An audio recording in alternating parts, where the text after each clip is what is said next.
कि government of India ने एक अच्छा इनिशिएटिव लिया, चाहे वो लोकसभा हो या राज्यसभा, दोनों हाउसों ने एक एक्ट पास किया, RPDW एक्ट 2016 में, rights of person with disability. उनकी डिग्निटी, उनकी एजुकेशन, उनकी इकोनॉमी, सब कुछ उनको प्रमोट करना है। तो उसमें उस एक्ट में ये भी लिखा है कि अगर कोई किसी को टीज करे CWSN को, उसको जेल हो सकता है। अब टीचरों को मेहनत करनी चाहिए, चाहे वो नॉर्मल स्कूल में है, चाहे वो स्पेशल स्कूल में है। अगर हम मेहनत करेंगे तो ये बच्चे आगे जा सकते हैं। 15 से जब ये बच्चे जो हमारे स्कूल में एडमिट हुए, तब से लेकर आज तक मैं उनको पढ़ा रहा हूँ थ्रू साइंस। अस्सलामुअलैकुम, आदाब नाज़रीन। 90.8 रेडियो राब्ता से मैं हूं आपके साथ आरजे महक एंड आप हर रोज मुझे सुनते हैं रेडियो राब्ता 90.8 पर। एंड अभी जो है आप मुझे देख रहे हैं रेडियो राब्ता 90.8 के डिजिटल प्लेटफॉर्म्स पे। एंड टीचर्स की जब बात आती है ना, तो टीचर्स की हम सब की लाइफ में जो है ना एक बहुत बड़ा रोल रहता है, एक बहुत बड़ा कंट्रीब्यूशन रहता है उनका हमारी लाइफ में। लेकिन कुछ ऐसे टीचर्स होते हैं जनाब जो अपनी लाइफ में कुछ डिफरेंट कर पाते हैं जो कि हर टीचर नहीं कर पाता। ऑफ कोर्स आज हमारे साथ एक ऐसे ही टीचर है जिनका नाम है बशीर अहमद ऋषि साहब। और what makes him special is कि ये जो है अपने स्कूल में नॉर्मल बच्चों के साथ साथ स्पेशली एबल बच्चों को भी पढ़ाते हैं। So sir, first of all welcome to radio Rabta 90.8 and बहुत बहुत शुक्रिया आपका, आपने हमें अपना टाइम दिया। Thanks to all of you that you have invited me. Sir, सबसे पहले आप जो है अपने बारे में हमारे सुनने वालों को, देखने वालों को कुछ बताएं। मेरा नाम बशीर अहमद ऋषि है और मेरे बाप का नाम है मोहम्मद शाबान ऋषि। रहता हूँ मैं हरदतूरू में। जो इब्तिदाई तालीम हुई है मेरी, वो हाई स्कूल हरदतूरू में हुई। आफ्टर 10th 12th मैंने मटन हायर सेकेंडरी से किया और आफ्टर दैट बॉयज कॉलेज अनातम मैंने ग्रेजुएशन की BSc। After that Kashmir university मैंने B.Ed किया और M.Ed। सर, आप मुझे ये बताइए कि आप टीचर रिक्रूट कब हुए और कब आपको ये ख्याल आया कि आपको जो है नॉर्मल बच्चों के साथ साथ आप स्पेशल एबल बच्चों को भी पढ़ा सकते हैं? एक्चुअली मैं 2012 में रिक्रूट हुआ एज ए टीचर। ओके। तो पहले हमारे स्कूल में ऐसे बच्चे नहीं थे। 2012, 13, 14 और 15 में हमारे स्कूल में एक बच्ची का एडमिशन हुआ, 2 बच्चियों का जो डेफ एंड डम्ब थे। जब मैं उनको पढ़ाता था तो मेरी समझ में नहीं आता था मैं कैसे पढ़ाऊं। तो फिर मैंने कोशिश की, जो भी रिसोर्सेज थे मेरे पास, चाहे मोबाइल फोन थे या कोई टेक्नोलॉजी आज के दौर में, उनको मैंने बरोए कर ला के उनको सिखाने की कोशिश की। पहले अल्फाबेट्स A to Z, फिर सेंटेंसेस, देन अदर कंसेप्ट्स, चाहे वो इंग्लिश हो, मैथ हो या साइंस हो, आहिस्ता आहिस्ता। और आज वो अच्छे पढ़ रहे हैं। उनमें एक बच्ची 10th क्लास में पढ़ रही है आज, और दूसरी जो वो आज हमारे स्कूल में पढ़ रही है 8th क्लास में। थ्रू साइन लैंग्वेज में उनको सब कुछ सिखाता हूँ। तो इसमें बहुत सारे CWSN की बहुत कैटेगरी, जैसे लो विजन किसी का होता है, या ब्लाइंड होता है कोई, या डेफ एंड डम्ब होता है, या एस्टिडिक्टम्स में बहुत सारे आते हैं। तो मुझे लगता है ज्यादा मुश्किल जो है पढ़ाना वो है डेफ एंड डम्ब। सर, आपने बताया कि आपको पहले नहीं समझ आता था कि आप इन बच्चों को कैसे पढ़ाएंगे। सो जो आपने साइन लैंग्वेज सीखी, आपको कितना टाइम लगा वो साइन लैंग्वेज सीखने में? साइन लैंग्वेज के लिए आज मोबाइल फोन पे बहुत सारे एप्स है। ASL है, ISL है, इंडियन साइन लैंग्वेज।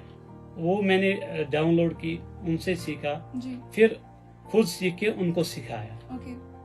और कभी कभी ट्रेनिंग भी होती, 4-5 दिन की गवर्नमेंट कराती थी, तो वहाँ से भी कुछ सीख के उनको पढ़ाना मैंने शुरू किया। और वो ग्रास्प भी कर रहे हैं आज। उनके हैंड राइटिंग, चाहे वो मैथमेटिकल क्वेश्चन हो, साइंस क्वेश्चन कोई भी हो, वो नॉर्मल बच्चों के साथ अच्छा कर रहे हैं। सर, आपने जैसा कि बताया आप स्कूल में स्पेशली एबल बच्चों को पढ़ाते हैं। सो जो बच्चे अब स्कूल नहीं आ सकते, आप उन्हें घर जाके पढ़ाते हैं? Are your doors open for everyone? एक बार मैं यहाँ कहूँ, पहले जो ये स्पेशली एबल थे, वो हम बैगिंग बाउल उनके हाथ में देते थे, तो वो घर जाके भीख मांगते थे। तो अब ट्रेंड चेंज हो गई।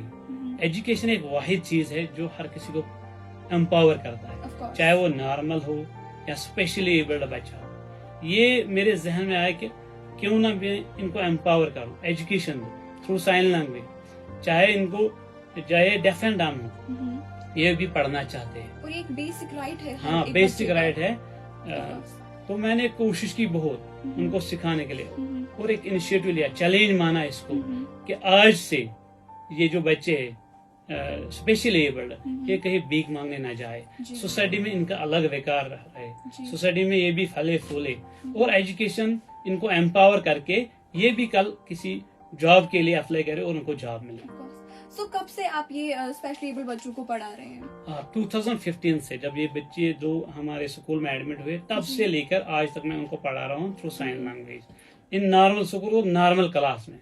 जैसे हमारे एक क्लास में 6 बच्चे हैं, 7वीं बच्ची ये है CWSM, उसको मैं उनके साथ पढ़ा रहा हूँ थ्रू साइन लैंग्वेज। उसको अलग टाइम देता हूँ मैं साइन लैंग्वेज से, उसको इंग्लिश पढ़ा रहा हूँ, मैथमेटिक्स पढ़ा रहा हूँ, साइंस पढ़ा रहा हूँ, और वो इतनी ग्रास्प कर रहे हैं, वेल नॉर्मल बच्चों से ज्यादा अच्छा पढ़ रहे हैं। और स्पोर्ट्स की बात करें, स्पोर्ट्स में वो एक्सेल कर रही है, बैडमिंटन में आज वो डिस्ट्रिक्ट लेवल पे खेल रही है। Wow, that's really good. Sir आप मुझे ये बताएं कि कितना डिफिकल्ट रहता है एक टीचर को नॉर्मल बच्चों के साथ एक स्पेशली एबल्ड बच्चों को पढ़ाना? ये एक चैलेंज है, बहुत मुश्किल है।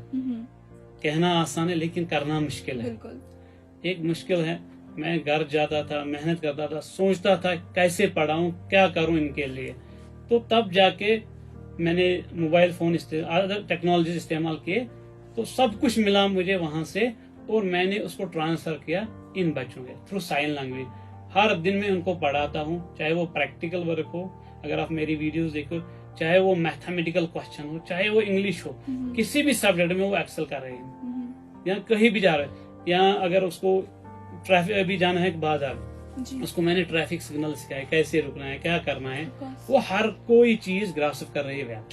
सर आप मुझे ये बताइए कि आप जितने भी स्पेशली एबल्ड बच्चों को पढ़ा चुके हैं, उनकी लाइफ में क्या बेहतरी आ रही है? हाँ, वो तो पढ़ रहे हैं। आज तो एक 10th क्लास में पढ़ रहे हैं, दूसरी 8th में, तीसरी 4th क्लास में पढ़ रहे हैं। वो तो पढ़ रहे हैं, आगे जा रहे हैं। जब से मैंने इंस्टीट्यूट लिया वो आगे जा रहे हैं। अब हायर स्टडीज के लिए उनकी रिलैक्सेशन होती है, तो उसके लिए भी मैं काम कर रहा हूँ कि उनको रिलैक्सेशन मिले, वो कामयाब हो जाए और आगे बढ़ जाए।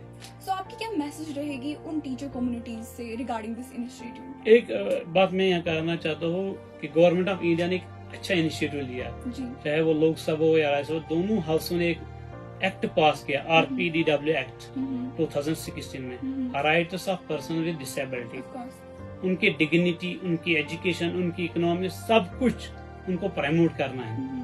और इवन उसमें उस एक्ट में ये भी लिखा है कि अगर कोई किसी को टीज करे CWSM को, उसको जेल हो सकता है। तो ये गवर्नमेंट ने एक अच्छा इनिशिएटिव लिया। अब ये टीचर पे आता है। अब टीचरों को मेहनत करनी चाहिए, चाहे वो नॉर्मल स्कूल में है, चाहे वो स्पेशल स्कूल में है। अगर हम मेहनत करेंगे तो ये बच्चे आगे जा सकते हैं, ताकि कल ये सोसाइटी का हिस्सा बन सके, सोसाइटी में फले फूले, और उनके माँ बाप उस पे वो डिपेंडेंट ना रहे, सोसाइटी पे डिपेंडेंट ना रहे, और किसी से भीख ना मांगे।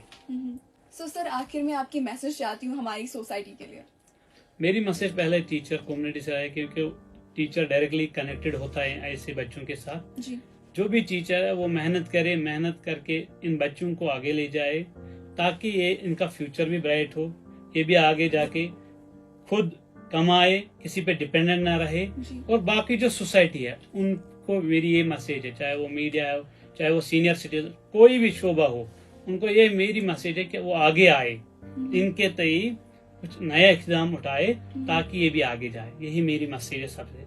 तो thank you so much sir यहाँ पे आने के लिए और हमसे बात करने के लिए ऑन रेडियो राब्ता 90.8। सो ये थे हमारे साथ आज एक बहुत ही स्पेशल टीचर जिनका नाम है बशीर अहमद ऋषि साहब। सो ये जो है नॉर्मल बच्चों के साथ साथ स्पेशली एबल्ड बच्चों को भी पढ़ाते हैं। एक ऐसा इनिशिएटिव उन्होंने लिया है, so that we can change our society for the better.